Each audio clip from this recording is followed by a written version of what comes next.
그런데 어떻게 교회 법정을 신뢰할 수 있을지 잘 모르겠습니다. 결국 교회 지도자들에 대한 신뢰의 회복이 우선되어야 합니다.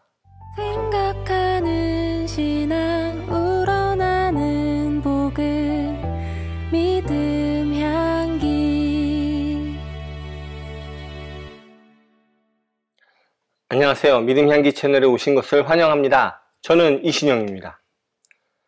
하나님의 신부라고 하는 교회는 한 몸이기 때문에 아무런 분쟁이 없고 서로 잘 협력하고 사랑이 넘치면 참 좋겠습니다.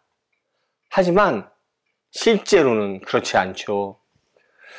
교회 외부와의 갈등은 물론이고 교회 내부에서도 성도들 간에 많은 갈등이 생기곤 합니다. 그런 갈등들은 교회를 어려움에 빠뜨리기도 하고 급기야는 교회를 와해시키고 분열시키기도 합니다. 이런 성도 간의 분쟁을 교회는 어떻게 해야 할까요? 오늘 나눌 책은 성도 간의 분쟁에 대해 성경이 어떻게 이야기하고 있는지 살펴보는 책입니다. 바로 이 책, 손지에게 분쟁하는 성도, 화평케 하는 복음입니다. 많은 교회들이 분쟁에 휩싸여 있습니다. 아니, 분쟁이 없는 교회는 솔직히 없지 않을까 생각합니다. 작게는 성도들 간의 작은 갈등부터 시작해서 크게는 교회가 갈라질 위기에 달하는 그러한 분쟁까지 그 크기와 영향도 아주 다양하죠. 그런 분쟁들을 잘 해결하는 경우도 많지만 또 어떤 분쟁들은 잘 해결되지 못하고 교회를 큰 위기로 몰고 가기도 하죠. 이 책은 이런 교회 분쟁에 대해 고신교단과 고려교단의 분열 그리고 통합을 통해서 살펴보고 어떻게 해결해야 하는지 고린도전서 6장을 중심으로 살펴봅니다. 고린도전서 6장에서는 교회의 분쟁을 세상 법정에게 맡기지 말라고 이야기합니다. 그리고 교회 법정에서 해결하라고 이야기하죠. 이 책에서도 그래야 한다라고 이야기하고요. 고신교단과 고려교단의 분열에 세상 법정의 판단이 큰 역할을 했다고 합니다. 교회의 분쟁은 교회의 법정, 그러니까 치리를 하도록 규정된 당회나 노회, 또 총회 등에서 다루어야 한다라고 이야기합니다. 하지만 그보다 먼저 서로 양보하고 평화롭게 해결하는 것이 제일 좋다라고 하죠. 예수님께서 고난을 묵묵히 당하셨던 것처럼 조금 양보함으로써 교회는 평화를 이룰 수 있다라고 이야기합니다. 그리고 치리하는 이들은 바르고 또 지혜롭게 그리고 공정하게 치리하고 또 성도들은 그 치리하는 이들을 믿고 그 결과를 받아들여야 한다라고 이야기합니다. 이 책에서 이야기하는 교회 분쟁을 다루는 방식은 좀 원론적이라는 생각이 듭니다. 성경에 나와 있는 구절들을 통해서 이렇게 해결해야 한다라고 이야기하죠. 사실 다 맞는 이야기입니다. 교회 문제는 교회 내에서 해결하는 것이 바르죠.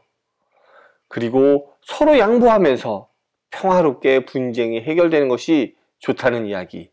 너무나 자주 들은 이야기이기도 합니다. 그래서 이 책에서 하는 이야기가 좀 아쉽게 느껴지기도 합니다. 사실 원론적인 이야기는 우리의 삶과 직접 와닿지 않는 경우가 많거든요. 그런 부분이 이 책에서 이야기하는 원론적인 이야기가 갖는 한계가 아닐까 싶네요. 이 책에서 또 하나 아쉬운 점은 교회 내 분쟁에 대해서 치리하는 분들에 대한 신뢰가 우선 전제되어야 한다는 한계가 있다는 점입니다. 사실 교회 법정의 모습을 가만히 보다 보면 정말 상식적이지 않은 일들이 비일비재하게 일어납니다. 이 책의 마지막에서 이야기하는 명성교회 세습건도 그렇고 또 이번 총회에서 나오는 뉴스들을 살펴보면 정말 어이없는 치리가 일어나고 또 용서와 은혜라는 이름으로 덮이는 일도 참 이것저것 많이 생긴 것 같습니다. 그리고 그것은 결국 치리의 대상이 가진 권력에 의해 좌지우지되는 경우가 대부분인 것처럼 보입니다. 그러다 보니 세상의 법원에 해결을 맡기게 되는 것이 아닐까요? 교회 법정의 신뢰 회복이 우선되어야 하는 것이죠. 앞에서 잠깐 얘기했던 이 책의 마지막에 이야기한 명성교회 세습건도 통합 측의 그 교회 법정에서는 이런저런 핑계를 대면서 제대로 심의가 되지도 않는 것처럼 느껴집니다. 그런데 어떻게 교회 법정을 신뢰할 수 있을지 잘 모르겠습니다. 결국 교회 지도자들에 대한 신뢰의 회복이 우선되어야 합니다. 너무 제가 좀 비판적으로만 이야기한 것 같은데요. 그럼에도 이 책이 갖는 장점이 있습니다. 적어도 이런 원칙은, 기본적인 원칙은 신앙인이라면 알고 있어야 하지 않나 하는 생각을 해봅니다. 그리고 이런 원칙을 알고 있을 때 그 한계도 알고 그 한계를 극복하기 위한 생각도 해볼 수 있지 않을까요? 특히 교회의 법정에 대한 이야기는 교회 정치에 대해서 잘 모르는 성도들에겐 한 번쯤 교육이 필요한 부분이 아닐까 하는 생각도 듭니다. 오늘 준비한 내용은 여기까지입니다. 정말 감사하게도 출판사에서 이 책을 한 권 보내주셨습니다. 그래서 제가 그 책을 한 분께 또 나눔하고자 합니다. 이번 주 토요일, 그러니까 9월 30일이죠. 9월 30일 정오 낮 12시입니다. 낮 12시까지 이 영상에 댓글 달아주시는 분들 중에서 한 분을 뽑아서 이 책을 한 권 보내드리도록 하겠습니다.